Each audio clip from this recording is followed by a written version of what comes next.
Hi friends, welcome to my channel Sriketki math tutorials. మనకి 3Cకి సంబంధించిన ఇంట్రొడక్షన్ అయిపోయింది కదా. ఇప్పుడు ప్రాబ్లమ్స్లోకి వెళ్ళిపోదాం. Exercise 3C straight lines exercise 3C first bit first problem. Friends, ఇది చాలా సింపుల్ అండ్ ఇంపార్టెంట్ అండ్ చాలా బేసిక్ క్వశ్చన్ కూడా. Find the ratios in which the straight line divide the line segment joining the points. State whether points lie on same side or on either side of the straight line. ఇక్కడ మనకి ఏమి ఇచ్చారు? Equation of straight line ఇచ్చారు, అలాగే 2 points ఇచ్చారు. ఈ 2 points ఏ comma B అనుకుందాం. Okay, ఇక్కడ ఏ కామా బి అనుకుందాం. ఈ 2 పాయింట్స్ని జాయిన్ చేసే లైన్ సెగ్మెంట్ని లైన్ ఎల్ డివైడ్ చేస్తుందంట. ఇలా డివైడ్ చేస్తుంది. మనకేం అడిగారు? Find the ratio. మనము ఈ రేషియో ఇక్కడ పాయింట్ పి అనే పాయింట్ దగ్గర డివైడ్ చేసింది అనుకోండి, మనము రేషియో కనుక్కోవాలి. ఏపీ ఈజ్ టు పీబీ ఈ రేషియో. అలాగే ఈ 2 పాయింట్స్ ఈ లైన్కి సేమ్ సైడ్ ఉన్నాయి, డిఫరెంట్ సైడ్స్ ఉన్నాయా కనుక్కోవాలి అని అడిగారు. మనకు ఆల్రెడీ తెలుసు కదా రేషియోస్ ఎలా కనుక్కుంటాము. ఫస్ట్ ఇచ్చిన పాయింట్స్ని ఈ లైన్లో సబ్స్టిట్యూట్ చేయాలి. మనకు నోటేషన్స్ ఉన్నాయి కదా, L11 L22. L11 L22 కనుక్కున్న తర్వాత మనకి రేషియో ఏంటి? -L11 is to L22. Okay, ఇప్పుడు -L11 ఈజ్ టు L22 వచ్చింది కదా. -L11 is to L22 greater than 0 అయింది అనుకోండి, అప్పుడు points lie on either side of the straight line. లేదా లెస్ దాన్ 0 అయింది అనుకోండి, points lie on the same side of the straight line. మీరు ఇలా కన్ఫ్యూజ్ అయ్యింది అనుకోండి, L11 is equals to some value, L22 is equals to some value వస్తుంది. ఈ 2 values positive అయ్యాయి అనుకోండి, 2 కూడా పాజిటివ్ ఉంటే that means if these 2 have same sign, either positive or negative, they lie on the same side of the straight line.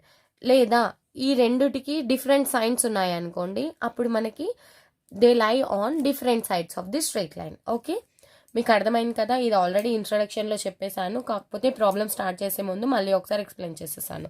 Okay, question రాసేసాను. ఇచ్చిన points ఇచ్చిన straight line రాయాలి కదా, ఇది ఐపీఈ. సో ఐపీఈలో మీరు కంపల్సరీగా గివెన్ థింగ్స్ అనేటివి, గివెన్ డేటా అనేది రాయాల్సి ఉంటుంది. సో నేను రాసేసాను. Given equation of straight line 3x - 4y = 7.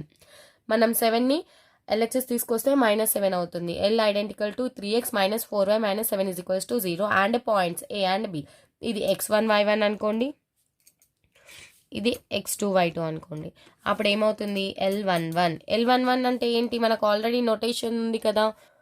L11 is equals to ax1 plus by1 plus c is equals to 0. అంటే ఎల్లో x1, y1 సబ్స్టిట్యూట్ చేయడం. ఇక్కడ L11 ఏమొస్తుంది? L11 identical to 3 into what is x1 2 -4 into what is y1 -7 -7.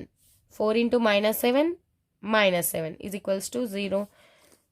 L11 is equals, ఇక్కడ is equals to 0 రాదు. L11 is equals to identical to కాదు, ఎందుకంటే మనం point substitute చేస్తున్నాం కదా. L11 is equals to point substitute చేయండి. 3 into 2 6 -4 into -7 plus 28 -7.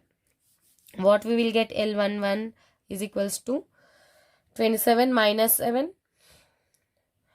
6 -7 ఏమొస్తుంది? -1. 28 -1. That implies L11 is equals to 27. Okay, L11 is positive. ఇప్పుడు మనం L22 కనుక్కుందాం. L22 is equals to 3 into -1 -4 into 3 -7. L22 is equals to -3 -12 -7. ఎంత వస్తుంది? L22 -3 -12 -15 -15 -7 -22. Okay, here L11 and L22 are having different signs.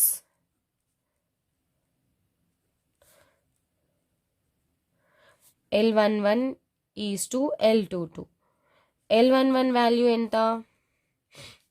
-4 L11 ఏంటి 27, minus of 27 is to L22 minus 22. That implies required ratio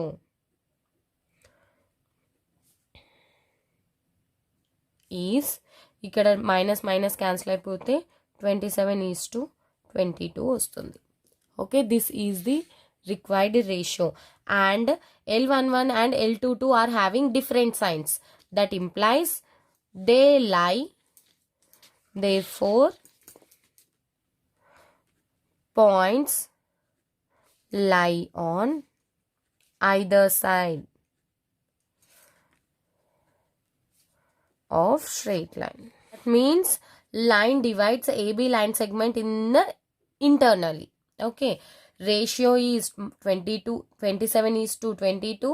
Points lie on either side. That implies L is equals to 0 divides internally. Okay, అర్థమైంది కదా? మళ్ళీ ఒకసారి explain చేస్తాను చూడండి. Given equation of straight line రాసేసేయండి, points రాసేసేయండి. రాసిన తర్వాత ఫస్ట్ పాయింట్ సబ్స్టిట్యూట్ చేస్తే మనకి నోటేషన్ ఏంటి? L11. మనకి L11 వాల్యూ 27 వచ్చింది, L22 minus 22 వచ్చింది. Here L11 and L22 are having different signs. That implies points lie on either side of the straight line. That implies L is equals to 0 divides a line segment internally. In which ratio? Minus L11 is to L22 ratio. Substitute L11 and L22 values, you will get the required ratio. Okay.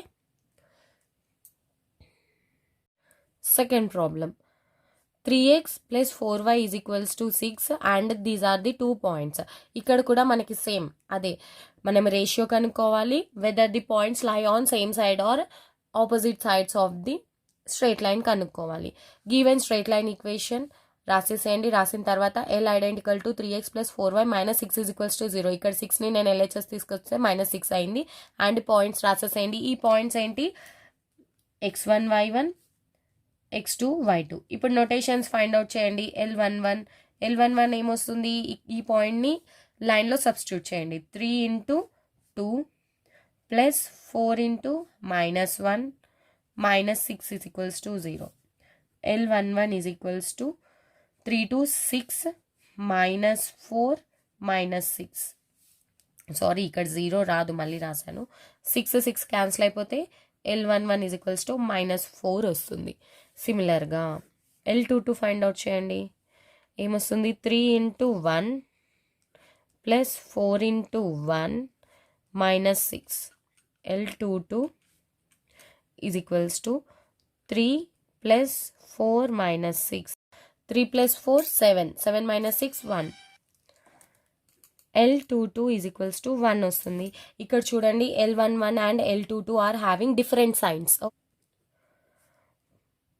Points lie on either sides of the straight line. Either sides of the straight line అంటే opposite sides అనే అర్థం. మీకు ఇక్కడ answer, నేను ఇంతకుముందే answer check చేశాను, అక్కడ opposite sides అని ఉంది. మీ ఇష్టం, ఇక్కడ ఐదర్ అని రాయొచ్చు, ఆపోజిట్ అని కూడా రాయొచ్చు. Okay, and line L is equals to 0 divides the segment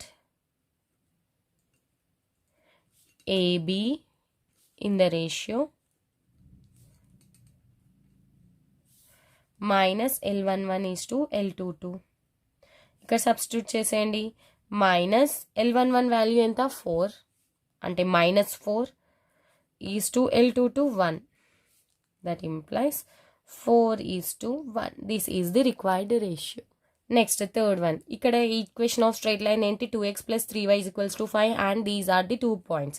ఇచ్చిన points and straight line equation రాసేయండి. Given straight line 2x plus 3y is equals to 5. That implies L identical to 2x plus 3y minus y is equals to 0 and points. Let the points be x1 y1, x2 y2. Find out notations. L11 is equals to 2 into 0 plus 3 into 0 minus 5. L11 is equals to, ఇక్కడ 0 0 అయిపోతే మనకి -5 వస్తుంది. L22 is equals to 2 into minus 2 plus 3 into 1 minus 5. L22 is equals to minus 4 plus 3 minus 5. L22 ఏమొచ్చింది minus 4 minus 5 minus 9 plus 6 minus 6 వస్తుంది. This is L22. Here L11 and L22 are having same sign. That implies they lie on the same side of the line. Let us find out ratio now. ఇక్కడ substitute చేయండి. Minus of L11 value minus 5 is to L22 ఎంత minus 6. That implies ఇక్కడ minus into minus plus 5 is to minus 6 or minus 5 is to 6 మీరు ఎలాగైనా రాయొచ్చు. Or minus 5 is to 6. Points lie on same side of the straight line and divides externally. ఇక్కడ మనకి L11 is to L22 less than 0 వచ్చింది కదా. So externally divides externally. Okay, అర్థమైంది కదా. అసలు కన్ఫ్యూజ్ అవ్వాల్సిన అవసరం ఏమీ లేదు. మీరు ఫస్ట్ టైం చేస్తున్నారు కాబట్టి ఏమైనా చిన్న కన్ఫ్యూజన్ ఉంటే కూడా డోంట్ వరీ, మీరు ప్రాక్టీస్ చేస్తూ వెళ్ళిపోతే మీరే మళ్ళీ ఇంకొకరికి చెప్పే స్టేజ్కి వచ్చేస్తారు. First bit second problem friends. Find the point of intersection of the following lines. ఇక్కడ 2 ప్రాబ్లమ్స్ ఇచ్చారు. ఫస్ట్ ప్రాబ్లం చూద్దాం, ఎందుకంటే సెకండ్ ప్రాబ్లం నేను ఆల్రెడీ ఇంట్రడక్షన్, మనం పాయింట్ ఆఫ్ ఇంటర్సెక్షన్ కి సంబంధించిన ఇంట్రడక్షన్ చూసామా, ఇమ్మీడియట్గా నేను ఈ ప్రాబ్లం చెప్పేశాను. అది చాలా సింపుల్. ఇప్పుడు ఈ ప్రాబ్లం చూద్దాం. ఏంటి first problem? 4x plus 8y minus 1 is equals to 0, 2x minus y plus 1 is equals to 0. First equations of straight lines రాసేసేయండి. You have to solve equations 1 and 2. ఎలా సాల్వ్ చేస్తారు? ఏం రాస్తారు? First x y 1. ఓకే, రాసిన తర్వాత first ఇక్కడ ఏం రాయాలి? Quotient of y. Next constant -1. Quotient of y, that is 8. -1. Quotient of x 4. Quotient of y again 8. ఇక్కడ మళ్ళీ సెకండ్ ఈక్వేషన్ కి సంబంధించిన కోషియంట్స్ రాసేసేయండి. Coefficient of y -1. Constant 1. Coefficient of x 2. మళ్ళీ కోషియంట్ ఆఫ్ y -1. ఇప్పుడు ఇవి సాల్వ్ చేయండి. ఎలా సాల్వ్ చేశారు? ఇలా మల్టిప్లై చేసి సాల్వ్ చేయాలి. ఏమొస్తుంది? x/8 into 1 8 -1 into మైనస్, ఇక్కడ మనం నెక్స్ట్ తీసుకునే స్టెప్లో మైనస్ రాసుకోవాలి. మైనస్ ఇంటూ -1 +1 అవుతుంది, అంటే 1. y/, -1 into 2 -2, -1 into 4 4. 1/4 into -1 -4. 8 into 2 -6. ఇక్కడ మైనస్ తీసుకోవాలి. 8 into 2 16.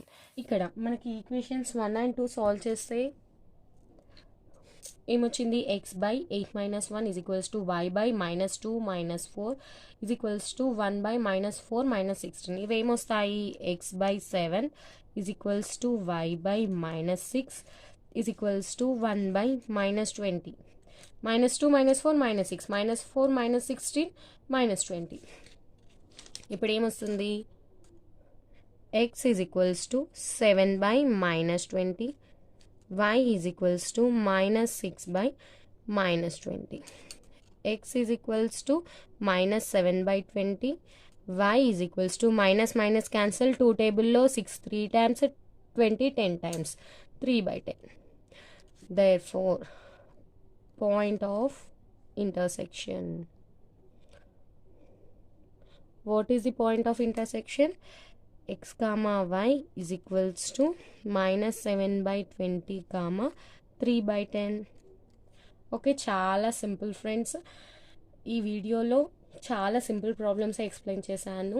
నెక్స్ట్ వీడియోలో ఇంకొన్ని ప్రాబ్లమ్స్ మనం డిస్కస్ చేద్దాం. ఈ వీడియోకి సంబంధించి మీకు ఏమైనా డౌట్స్ ఉంటే కమెంట్ సెక్షన్లో మెన్షన్ చేయండి.